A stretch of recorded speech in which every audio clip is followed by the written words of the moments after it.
Good afternoon everyone. Let's start today session. या जब दूसरे सो रहे हो तब आप पढ़ाई करो, जब दूसरे आराम कर रहे हो तब काम करो। जब दूसरे सो रहे हो तब पढ़ाई करो, जब दूसरे आराम कर रहे हो तब काम करो। जब दूसरे खेल रहे हो तब तैयारी करो, और जब दूसरे पछता रहे, जब दूसरे खेल रहे हो तब तैयारी करो, और जब दूसरे पछता रहे तो तब तुम आनंद उठाओ। अपने कार्य को सही समय पर सही अंजाम देंगे तब आप होने से पछता, जो अपने समय को गवाए रहेंगे वो पछताएंगे और तब आनंद उठाएंगे। चलिए, यदि आप चैनल पर नए हो चैनल को सब्सक्राइब कर लेंगे, बेल आइकन भी ऑन कर लेंगे ताकि आपको नोटिफिकेशन समय समय पर मिलती रहे।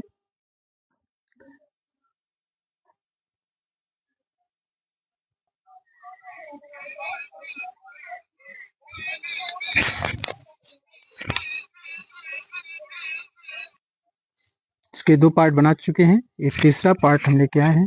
लिखा है हिंदी भाषा में स्वरों की संख्या 4 होती है। तो उसमें क्वेश्चन होगा, हिंदी भाषा में स्वरों की संख्या कितनी होती है?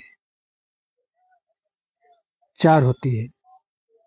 हिंदी भाषा में स्वरों की संख्या 4 होती है, और स्वतंत्र रूप से बोले जाने वाले वर्ण स्वर कहलाते हैं। स्वतंत्र रूप से बोले जाने वाले वर्ण स्वर कहलाते हैं। व्याकरण में परंपरागत स्वरों की संख्या कितनी? 11 मानी गई है। मूल रूप से स्वरों की संख्या कितनी? 11 मानी गई है।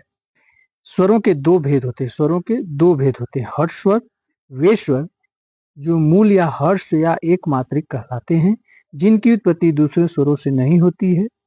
वे स्वर जो मूल या हर्ष या एक मात्रिक कहलाते हैं और जिनकी उत्पत्ति दूसरे स्वरों से नहीं होती है। कौन कौन है? अ इ उ री, अ इ उ री, अ इ उ री।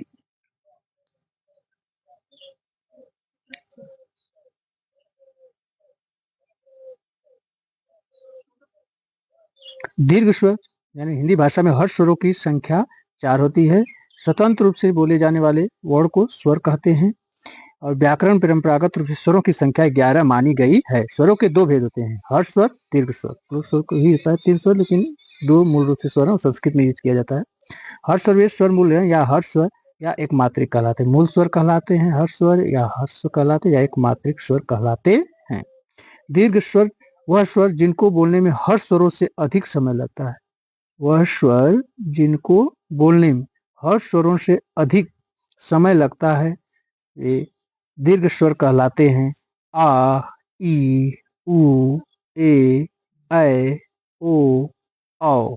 आ, ई, उ, ए, ऐ, ओ, औ। आ, ई, उ, ए, ऐ, ओ, औ। जिन स्वरों के उच्चारण में 2 मात्रा का समय लगता है, जिन स्वरों के उच्चारण में 2 मात्रा का समय लगता है या हर्ष से दुगना समय लगता है, उन्हें कहते हैं। जिन 2 मात्रा का समय लगता है या 2 हर्ष से कितना दुगना समय लगे, इससे पूछे तो क्या हो जाएगा? वो दीर्घ स्वर होगा या उसे गुरु स्वर कहेंगे। गुरु स्वर का जिन स्वरों के उच्चारण में हर्ष स्वरों से अधिक समय लगता है वह गुरु स्वर या दीर्घ कहलाते हैं। गुरु स्वर या दीर्घ कहलाते हैं। मात्रा के दृष्टि से दीर्घ स्वर द्विमात्रिक स्वर भी कहलाते हैं। द्विमात्रिक स्वर भी कहलाते हैं। अर्थात 2 मात्रा वाले स्वर 2 मात्रा होने के कारण इनका उच्चारण में हर्ष से दुगना समय लगता है। 2 मात्रा वाले स्वर 2 मात्रा होने के कारण ही इनके उच्चारण में हर्ष से दुगना समय लगता है।